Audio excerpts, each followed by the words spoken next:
안녕하세요. 박종현 변호사입니다. 네, 오늘은 낙찰을 받으신 이후의 절차에 대해서 다뤄보도록 할 거예요. 일단은 전반적인 절차도 한 번쯤은 보시면 좋을 것 같아서 일단 가지고 와봤거든요. 첫 번째는요, 누군가에게 이 경매가 왜 시작이 되는가에 대해서 얘기를 드리면, 경매는 왜 시작되죠? 누군가가 받을 돈이 있는데 못 받았을 때예요. 그래서 여기 보시면 채권자 경매 신청이라는 절차가 경매의 시작입니다. 그래서 누군가가 돈을 못 받으면 경매를 넣게 되고요. 경매 신청 자체가 처음에 재판을 받았다거나 강제 경매의 경우에, 임의 경매는 은행이 근저당권 같은 게 있어서 경매를 신청하는 건데, 돈을 못 받아서 시작이 되고, 이 경매 신청부터 보통 변호사들이 개입해서 시작을 하게 된다. 두 번째로 많이 들어가는 분야가 바로 이 분야입니다. 여기는 소위 말하는 권리 분석, 그리고 경매 컨설팅과 관련된 분야죠. 참고로 말씀드리면요, 이 경매 컨설팅을 합법적으로 할 수 있고 이 권리 분석을 합법적으로 하고 돈을 받을 수 있는 사람들은 변호사랑 법무사, 매수 신청 대리를 한 공인중개사 정도입니다. 포괄적으로 받으시려고 한다고 하면은 당연히 변호사밖에 없어요. 이런 권리 분석 경매 같은 거를 어떤 전문직이 아닌데 어떤 일반인 분들이 경매 컨설팅 한다고 돈 받으시고 해주시게 된다, 이렇게 되면은 이 계약 자체가 무효고요. 그 돈도 돌려받으실 수 있습니다. 그러니까 참고는 하셨으면 좋겠어요. 자, 세 번째는 이 분야입니다. 여기 배당이의 신청이라고 하는데요, 아까 첫 번째랑 연결이 돼요. 이 첫 번째 경매를 신청했던 이유는 뭘까? 내가 돈 받으려고 한 거거든요. 근데 돈 받으려고 했는데 내가 계산을 해보니까 나는 이 정도는 배당 받아야 돼. 근데 돈을 덜 줬네? 그러면 배당이의 신청을 하는 거예요. 내가 돈 좀 더 받으려고 신청을 하는 거죠. 그래서 배당 요구라든지 여러 가지 채권 계산서 제출이라든지, 배당 요구는 사전에 여기서 하긴 하지만 어쨌든 이런 절차들을 이제 변호사들하고 법무사 뭐 등등등 이제 진행을 하게 되죠. 전반적인 절차는 그건데, 우리가 오늘 볼 부분은 이 부분이 이제 핵심입니다. 매각기일 입찰을 하게 되면은 절차는 이렇게 진행돼요. 10시에 입찰이 시작이 되고요. 조금 늦게 가셔도 상관없는데 11시 10분에 입찰이 마감됩니다. 입찰표에 대해서 11시 10분까지 받은 다음에 개찰을 하겠죠. 그래서 최고가 매수인, 우리가 낙찰받은 사람이 최고가 매수인이죠. 낙찰받은 사람이 결정이 되고, 이게 보통 뭐 12시 전이거나 좀 넘는 경우도 있습니다. 보통 12시 전 정도에 어느 정도 나오게 되죠. 그래서 이렇게 해서 낙찰을 받으셨다. 그러면은 시간을 한번 볼게요. 타임 테이블이 이렇게 돼 있어요. 7일, 7일, 30일 이렇게 돼 있는데, 매각 기일에 낙찰을 받았다고 해도 7일 매각 결정 기일까지 매각허가 이의 신청이라고 해서요, 여러 가지 절차를 진행하실 수가 있어요. 7일 동안. 그리고 매각 결정이 이미 됐다고 하더라도 또 7일 동안 항고 기간이 있습니다. 7일 동안 이제 즉시 항고를 통해서 다툴 수가 또 있어요. 주로 어떤 케이스들이냐면요, 뭐 매각 물건 명세서 기재가 잘못됐다거나 경매 절차 자체가 잘못 진행됐다거나 이런 것들이에요. 자세한 건 나중에 다른 영상에서 하고요. 핵심은 뭐다? 정보가 잘못됐고 잘못 낙찰받은 거예요. 그러면 요걸 매각 불허가라고 해서 다툴 수 있고, 매각 허가가 났다고 하더라도, 매각 결정이 났다고 하더라도 항고를 통해서 다퉈볼 수 있다. 이거의 목적은 뭐다? 보증금을 돌려받는 거다.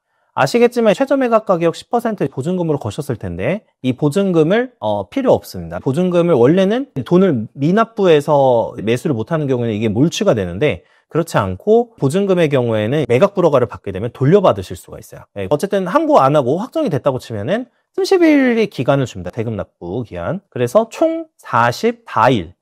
낙찰부터 이제 대금 지급해서 소유권을 가지고 오는 데까지 44일 정도의 시간이 있어요. 자, 그러면 낙찰받은 이후에 뭘 해야 되냐면, 일단 낙찰을 받았다는 데 영수증 보관하시면 되겠고요. 자, 그 다음에 그날 보통 당일에 갔을 때 3, 4시쯤에 경매기에 가서 경매 서류를 열람하시면 됩니다. 열람하시면 되는데, 이거는 무엇을 위한 거다? 제가 매각 불허가 이렇게 기재를 해놨는데, 아까 말씀드린 매각 불허가 관련 어떤 검토를 위해서도 해야 되고요. 그 다음에 이제 두 번째는 명도죠. 명도 때문에 하는 건데, 점유자의 정보를 파악하기 위해서 하는 겁니다. 점유자의 정보. 자, 세 번째는 대출 이문이 명함 챙기기. 낙찰 받으시면 대부분 엄청난 명함을 받으시게 될 거예요. 혹시 안 주신다고 하면은 명함 다 달라고 해서 일단 가지고 오시면 됩니다. 자, 그러면 낙찰 후에 바로 뭘 하면 되느냐? 자, 기록 열람 후에 점유자한테 연락, 또는 연락 안 되면 방문해서 명도 논의를 바로 시작하시면 돼요. 제가 아시는 분들은 당일에 바로 하시는 분도 있어요. 당일에 어떻게 하시냐면, 아까 12시쯤에 낙찰 받는다고 했잖아요. 그러면은 열람까지 한 3시간 걸려요. 낙찰받은 집이나 이런 데 가셔서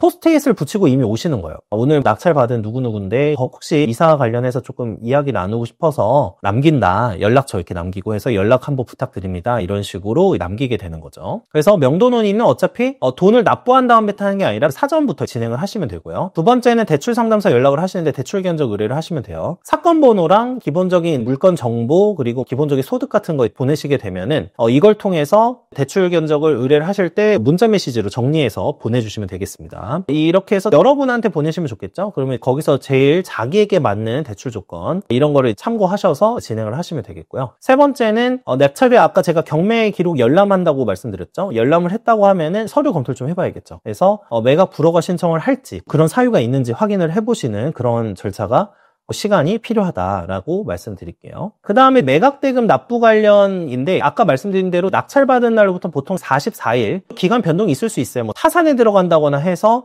경매 절차나 여러 가지 소송을 진행하면서 이제 잠깐 정지가 되는 케이스도 있기 때문에 반드시 이 기간은 아니라는 거. 근데 어쨌든 법상으로는 이렇게 7일, 7일, 30일 이런 식으로 되는데요. 그러면 매각대금 납부 그 전에 대출 같은 거는 알아보셨을 거고요. 그리고 여러 가지 다른 것도 알아보셨을 텐데 간혹 돈을 못 구하신 분들이 있을 수 있어요. 이렇게 되면은 차순위 매수 신고인이 없다라고 하면 차순위 매수 신고인은 낙찰받으러 가시면은 차순위 매수 신고 하시겠습니까? 이렇게 하면서 여러 가지 얘기가 나오고 거기에서 매수 신고인이 없었다고 하면 없는 거예요. 대금 납부 기일까지 납부를 혹시 못해도 차순위 매수 신고인이 없다면 재매각 기일 3일 전까지는 납부가 가능해요. 자, 이게 뭐냐면 대신 절차 비용하고 이자를 납부를 하셔야 되는데 민사집행법 138조 3항에 보면요. 절차 비용 및 이자를 납부하고 매각 대금을 다 납부를 하게 되면은 재매각 절차를 취소하여야 된다고 돼 있어요. 원래는 내가 낙찰을 받고서 했는데 대금 지급 기한 막 안 지키고 해가지고 결국에 막 돈을 안 내게 되면은 재매각이라는 절차를 거치는데 이 재매각 절차 기일 3일 전까지는 납부가 가능하다 이렇게 생각을 해주시면 되겠습니다. 이 부분도 알고 계시면 좋은데 그래서 이거를 약간 일부러 이용하시는 분들도 있어요. 예를 들면 내가 이거를 구매를 했어. 고액의 아파트를 매수를 했는데 너무 가파르게 집값이 떨어지니까 약간 지켜봐야겠는데 라고 생각을 하면서 지켜보시는 분들이 있어요. 보증금은 결국에 날리게 되긴 하지만 이게 너무 가파르게 떨어진 케이스에서는 미납하고서 넘어간 케이스가 있긴 있거든요. 가끔 폭락기나 이럴 때 이런 케이스들이 없는 건 아니고요. 그 다음에 두 번째는 당연히 대출 관련해서 알아보시게 되면은 이제 은행과 연계되어 있는 법무사가 대신 납부를 하거나 그런 경우가 많은데 매각 대금을 대신 납부해주면서 플러스 이제 등기 신청 을 진행해주는 경우가 많다. 이렇게 돼 있고 이 등기의 경우에도 이제 간혹 그 법무사님들 중에서 막 눈탱이를 치시는 분들이 있어요. 출장 비용이나 이런 거 엄청 많이 드셔가지고 눈탱이 치시는 분들이 있는데 이거는 간혹 정말 심하면 셀프 등기를 하시는 분들이 있습니다. 이게 원래는 법원이 촉탁을 해서 등기를 하는 절차거든요. 다만 매수인이 비용은 내야 취득세라던가 이런 부분들에 대해서 내야 되기 때문에 이것만 준비가 되면은 생각보다 셀프 등기가 아주 어렵진 않습니다.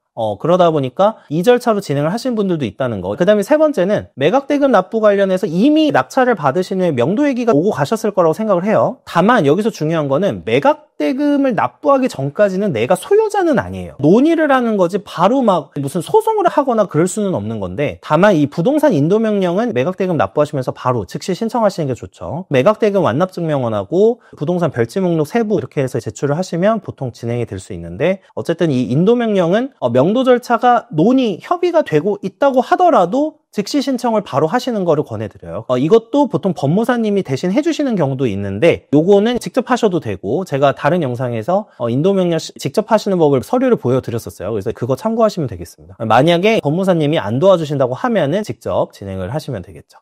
네, 오늘은 낙찰 이후 절차에 대해서 좀 말씀을 드렸는데 사실은 MPL이나 경매 물건 중에 좀 어려운 부분들은 이거 이외에도 사전에 경매가 진행 초반에서부터 약간 들어가서 작업을 하시는 분들이 많아요. 근데 요거는 너무 지금 아직은 어려워서 지금은 제가 다루진 않고 초반에는 이 정도만 알고 계셔도 낙찰을 받으시거나 이러시는 데는 큰 무리는 없을 거다라는 부분을 말씀드리면서 오늘 영상을 마치도록 하겠습니다. 시청해주셔서 감사하고요. 구독 및 좋아요 부탁드리도록 하겠습니다.